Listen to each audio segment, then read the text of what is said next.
L'art de la négociation en termes de business, voilà, c'est très important.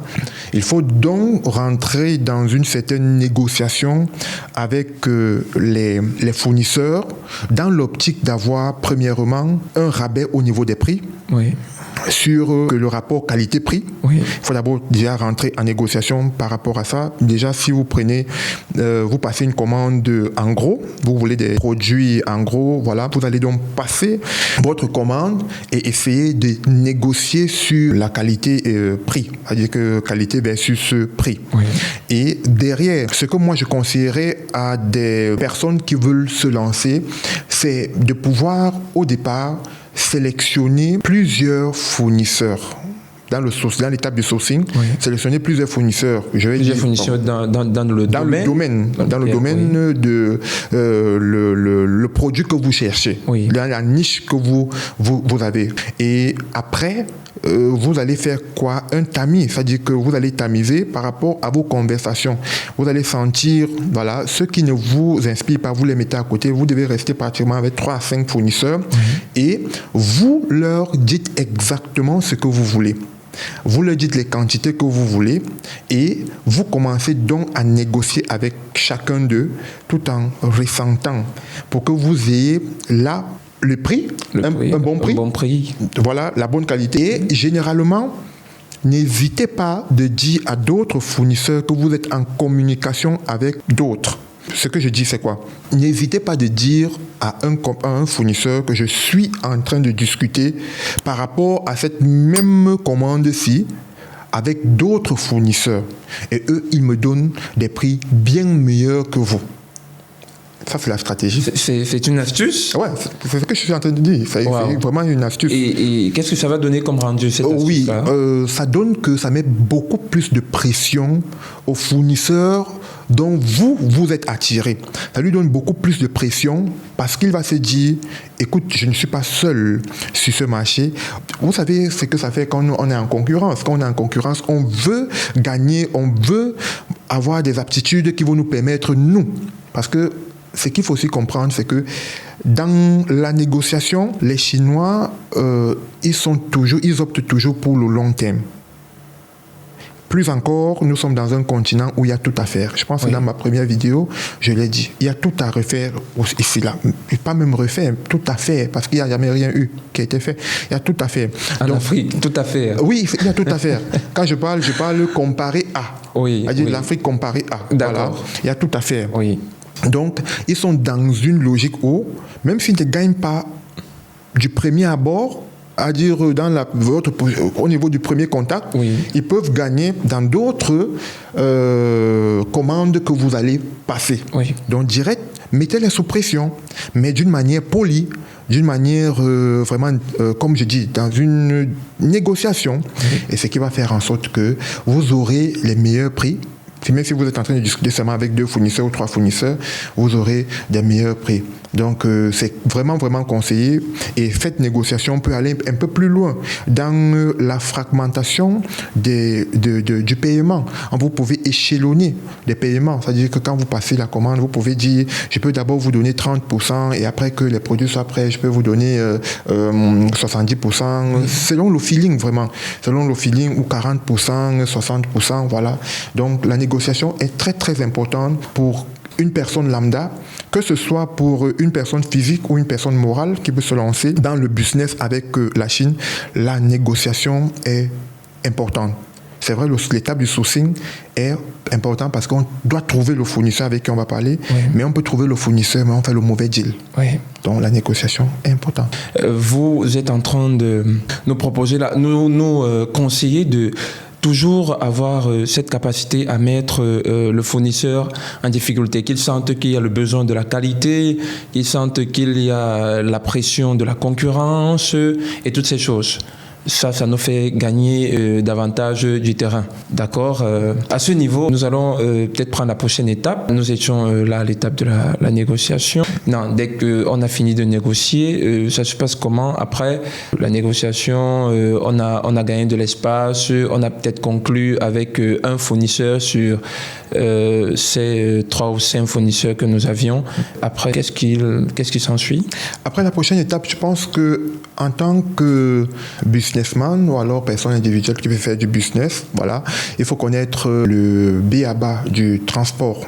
C'est-à-dire, il faut connaître si je prends les produits, ça va me faire combien de kilos au niveau du fournisseur, voilà. Et puis, lorsque je dois envoyer le kilo de produit, le kilo va me coûter combien. En fait, c'est tout simplement pour parler des taxes et la douane.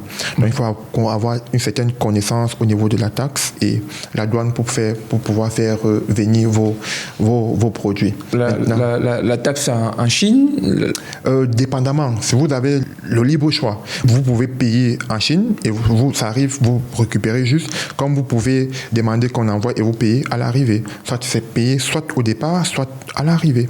Donc, il faut toujours connaître le coût du transport. Tout à fait. En causant avec votre fournisseur, vous pouvez, il peut vous édifier sur cette question. Et maintenant, si le fournisseur n'est pas édifié sur cette question-là, je pense que voilà, c'est pour ça que nous sommes là. Nous sommes vraiment les intermédiaires. Nous pouvons aider, nous nous positionnons aussi pour aider. Vous proposez cet accompagnement? Si.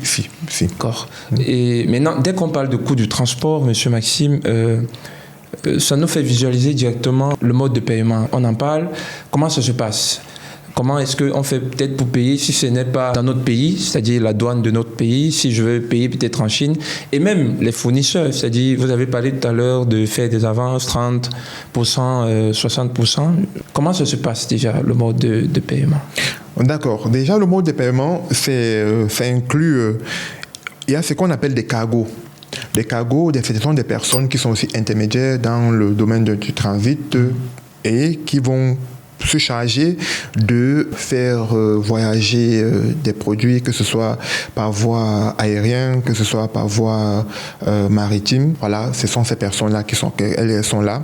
Donc, vous pouvez donc contacter une structure qui se positionne dans ce secteur-là. Et cette structure-là saura vous donner véritablement les coûts de transport par kilo. En fait, c'est toujours des kilos. Voilà, c'est un peu ça.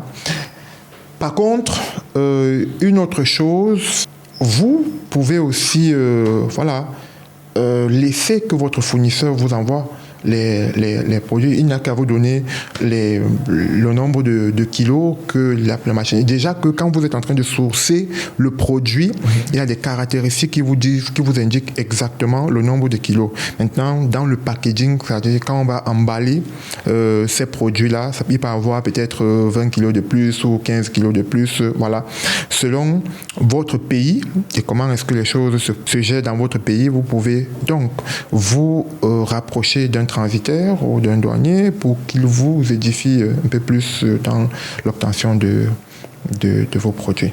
Mais là, directement, il y a une question qui revient toujours et une question qui est très inquiétante que vous n'avez pas encore abordée. Je ne sais pas à quel moment on paye. Non, pas forcément le paiement d'abord, mais déjà le contrôle de la qualité, parce que c'est une grosse inquiétude. Comment savoir que mon fournisseur, il m'envoie des choses, ce que je veux. Comment savoir qu'il m'envoie de la bonne qualité? Quand est-ce que je palpe cette qualité? C'est-à-dire que moi-même, je me rassure. D'accord. Comment ça se passe, M. Maï? D'accord. Donc, avant de donner la réponse par rapport au contrôle qualité, je pense que je n'ai pas très épilogué sur la question du paiement. Du paiement. Aujourd'hui, il y a des applications qui ont été mises sur pied, comme Alipay, WeChat. Et puis aussi, il y a le compte en banque. Si votre banque véritablement couvre une certaine circonférence, de pouvoir faire des transactions. Ça, ce sont des façons de payer directement les fournisseurs. Ce sont des façons de payer. Le fournisseur peut vous envoyer son Alipay FTP. Oui. Vous allez vous connecter sur l'application. Et dans cette application-là, vous êtes capable de télécharger ou alors d'installer votre carte, c'est-à-dire que votre carte bancaire. Afin que directement, vous pouvez aller chercher l'argent dans votre carte et faire le paiement directement. Donc, c'est pas un problème. Et lorsque vous avez peut-être des gros montants à payer, il y a un document que le gouvernement va vous adresser pour pouvoir envoyer un certain nombre un montant d'argent vraiment conséquent. Voilà. Dans tous les cas, ce sont des procédures qui sont facilitées aujourd'hui. Très facilité. Donc, il n'y a plus de vraiment parce que c'était on se disait, mais attends, comment je fais parvenir mon argent en Chine, voilà. Votre compte peut être débité. Votre compte, il est débité. Parfois, c'est le fournisseur qui vous envoie, lui, son compte bancaire. Oui. Vous faites juste les transactions et puis voilà. Sauf que derrière, il faut toujours se rassurer, avoir des traçabilités et avoir des conversations. Ne faites pas des transactions hors application avec de votre fournisseur. Parfois, on vous demande même de faire des transactions dans les plateformes de sourcing. Oui. C'est-à-dire que parce que avant que vous n'arrivez dans les applications, vous avez d'abord les plateformes de sourcing où vous allez commencer à contacter votre fournisseur, vous allez commencer à communiquer avec lui et ces transactions-là, vous pouvez faire en sorte qu'elles soient reliées à la plateforme pour que s'il y a un problème, que la plateforme puisse véritablement se rendre compte que, en fait, voilà, c'est tel fournisseur qui a fait telle ou telle chose. Pour que les conversations soient en fait répertoriées. Tout à fait. D'accord, donc il y a un tracing. Une traçabilité voilà, de vos transactions. Et voilà, ce qui fait que vous êtes rassuré et voilà, la plateforme aussi vous rassure, le fournisseur lui aussi il est rassuré parce que le doute, c'est pas seulement d'un seul côté. Parce que généralement, on se dit, c'est nous qui envoyons l'argent, il faut que, voilà. Mais le fournisseur, lui aussi, il faudrait que l'argent arrive pour qu'il vous envoie votre produit, votre marchandise, voilà, votre colis. Donc, c'est très important. Par contre, sur la question de contrôle et de la qualité, c'est une très bonne question. Parce que si vous voyez, au départ, lors du premier point, j'ai mentionné quelque chose qui disait que l'objectif aussi du sourcing est de pouvoir obtenir un échantillon. Échantillon du produit. Oui. Mais est-ce que c'est sur tous les produits qu'on aura un échantillon? Par exemple, je vais acheter une machine qui coûte, par exemple, je dis n'importe quoi, 5, 6 millions, 3 millions. Est-ce que vous pensez que le Chinois va m'envoyer l'échantillon? Non, on peut faire ça sur des petits, voilà, on peut envoyer ça rapidement par fret, ça fait peut-être 2, 3 jours, 4 jours, voilà, dépendamment, une semaine. Voilà, j'ai donc la qualité du produit. Et qu'en sera-t-il pour des produits dont je ne peux pas avoir l'échantillon? Il faudrait que j'ai des personnes. Et aussi, il y a des structures qui le font. J'ai des personnes en Chine qui vont partir vérifier la qualité. La vérification de cette qualité va se baser sur le fait que, je vous ai dit aussi au départ que, dans le cas contraire, si on n'a pas pu avoir l'échantillon, on a au moins les images claires du produit qu'on envoie, donc que le fournisseur vous envoie. Vous allez donc renvoyer ces images-là à la structure qui fait le contrôle qualité. Elle va contrôler. Parfois, ça se fait de manière pas vraiment pensée. Si vous avez 5000 pièces de produits que vous avez demandé, le fournisseur, il va faire, surtout que ce n'est pas vous la seule commande, il peut avoir des pièces qui ne sont pas bonnes. Donc, qui sont défectueuses. Donc, quand le contrôle qualité arrive, c'est le contrôle qualité va dire non, ça c'est pas bon, ça c'est bon, ça c'est pas bon, ça c'est bon. Et donc, le fournisseur va faire quoi? Il peut vous donner un temps pour pouvoir remplacer ces produits. Là, c'est une très bonne chose. Surtout, le contrôle qualité est très, très important. Très important parce que le fournisseur ne sera toujours pas là pour vérifier si il vous a mis une qualité qui n'était pas très, très, très, très bonne. Donc, il ne sera pas là pour ça.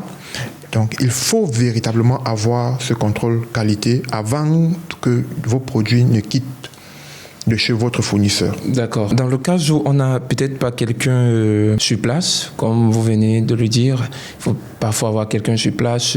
Si on fait recours à une entreprise spécialisée dans le domaine du contrôle de la qualité, est-ce que ça coûte parfois ça...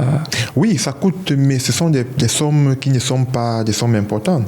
Moi, je dis toujours, si vous passez une commande d'une marchandise de, je dis n'importe quoi, 3 millions, 4 millions, 5 millions, 10 millions, 50 millions, qu'est-ce que ça vous coûterait de payer $250 pour que on aille faire le contrôle qualité?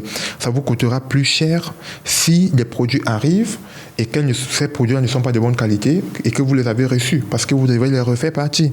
Donc, il vaudrait mieux que vous dépensez $200, $500 pour pouvoir faire ce contrôle-là et que vous vous rassurez véritablement parce que à ce moment, une partie de la responsabilité repart sur la structure qui a fait le contrôle qualité. Parce que s'ils vous ont envoyé, ils étaient censés faire le contrôle qualité et qu'il y a des pièces défectueuses dans votre stock, c'est eux qui sont responsables parce qu'ils sont allés là-bas. Donc, il vaudrait mieux les payer un petit montant et de faire des affaires bien parce que en même temps, ça vous allège vraiment la tâche sur beaucoup de choses.